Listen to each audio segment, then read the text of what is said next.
ಭಾರತದ ಪ್ರತಿ ಮನೆಯಲ್ಲೂ ನಾವಿಂದು ನೆಮ್ಮದಿಯಿಂದ ಬದುಕಲು ಕಾರಣ ತಾವು ನಿದ್ರೆಗೆಟ್ಟು ನಮ್ಮನ್ನು ಕಾಯುತ್ತಿರುವಂತಹ ಗಡಿ ಕಾಯುವ ಯೋಧರು. ಆ ಯೋಧರ ಎಲ್ಲ ತ್ಯಾಗ ಬಲಿದಾನಗಳನ್ನು ಹಾಗೂ ಅವರ ಪ್ರತಿ ಕೆಲಸಕ್ಕೂ ಕೃತಜ್ಞತೆಯನ್ನು ತೋರಿಸಲು ನಾವು ಬರುತ್ತಿದ್ದೇವೆ ಒಂದು ಮನೋಜ್ಞವಾದ ಪ್ರಹಸನದೊಂದಿಗೆ.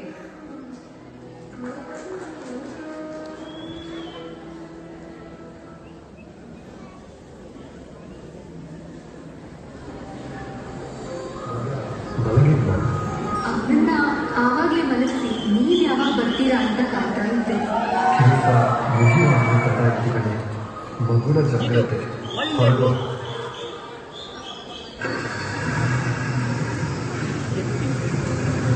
ಯಾವತ್ತೋ ಹೇಳಿದ ಹರಕೆ ಇವಾಗಾದ್ರೂ ತೀರ್ಸೋ ಕಾಲ ಬಂತಲ್ವಾ?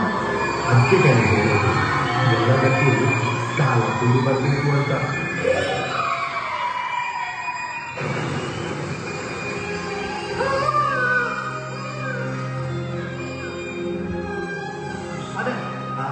ಅಲ್ಲೊಂದು ಆಕ್ಸಿಡೆಂಟ್ ಆಗಿದೆ, ತುಂಬಾ ಸೀರಿಯಸ್ ಅನಿಸ್ತಿದೆ. ಬೇಗ ಬನ್ನಿ ಫಾದರ್. ಅಮ್ಮ ಹೆದರ್ಕೋಬೇಡಿ, ನೋಡಪ್ಪ, ನಿಧಾನ ನಿಧಾನ ನಿಧಾನ, ಎಳಿಬೇಡಿ, ನಿಧಾನ.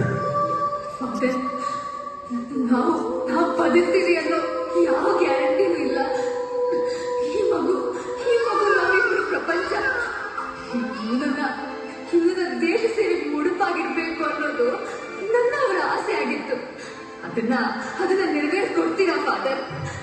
ನಮಗೆ ಧರ್ಮ ಮುಖ್ಯ ಅಲ್ಲ, ಜಾತಿ ಮುಖ್ಯ ಅಲ್ಲ.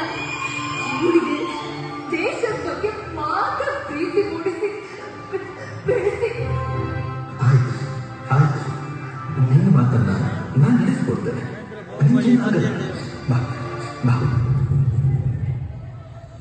ಓ God, may her soul rest in peace. ಈ ಮಗುವನ್ನ ನಾನು ಸಾಕ್ತೀನಿ. ನನ್ನ ಧರ್ಮಕ್ಕಾಗಿಯೂ ಅಲ್ಲ, ಜಾತಿಗಾಗಿಯೂ ಅಲ್ಲ. ಆ ತಾಯಿ ಹೇಳಿದಂತೆ ಈ ದೇಶಕ್ಕಾಗಿ. ಈತ ಹುಟ್ಟಿದಾಗ ಇವನಿಗೆ ಇಟ್ಟ ಹೆಸರೇನೆಂದು ನನಗೆ ತಿಳಿದಿಲ್ಲ. ಆದರೆ ನಾನಿವನಿಗೆ ಇಡುವ ಹೆಸರು ಭರತ್. ಭರತ್.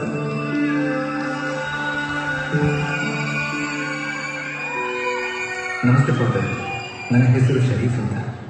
ಇವಳು ನನ್ನ ಹೆಂಡತಿ. ಮದುವೆಯಾಗಿ 10 ವರ್ಷ ಆಯಿತು. ಆದ್ರೂ ನಮಗೆ ಮಕ್ಕಳಿಲ್ಲ ಫಾದರ್. ಇನ್ಶಾಲ್ಲ ಒಂದು ಮಗುವನ್ನು ದತ್ತು ಪಡೆಯೋಣ ಅಂತ ಅನ್ಕೊಂಡ್ವಿ ಫಾದರ್. ನಿಮ್ಮ ಚರ್ಚಲ್ಲಿ ಎಷ್ಟೋ ಮಕ್ಕಳಿಗೆ ಸಂಸ್ಕಾರ ಕೊಟ್ಟು ಸಾಕ್ತಾ ಇದ್ದೀರಿ ಅಂತ ತಿಳಿಯಿತು.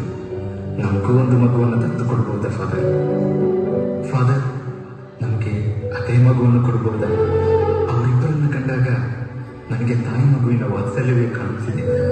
ನೋಡಿ ಶರೀಫ್ ಅವರೇ, ಆ ಮಗುವನ್ನು ಕೊಡ್ಲಿಕ್ಕೆ ನನಗೇನು ಅಭ್ಯಂತರವಿಲ್ಲ. ಆದರೆ ಆ ಮಗುವಿನ ತಾಯಿ ಮಗುವನ್ನು ನನ್ನ ಕೈಗಿದ್ದಾಗ ಹೇಳಿದ ಮಾತೊಂದಿದೆ.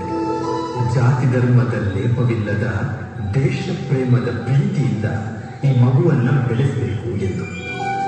ಆ ಮಾತನ್ನ ನೀವು ನಡೆಸಿಕೊಡುವುದಾದರೆ ಆ ಮಗುವನ್ನ ನಿಮಗೆ ಕೊಡಬಹುದು ಫಾದರ್. ನಮಗೆ ಬೇಕಾಗಿರುವುದು ಧರ್ಮೋದ್ಧಾರಕನೂ ಅಲ್ಲ, ವಂಶೋದ್ಧಾರಕನೂ ಅಲ್ಲ.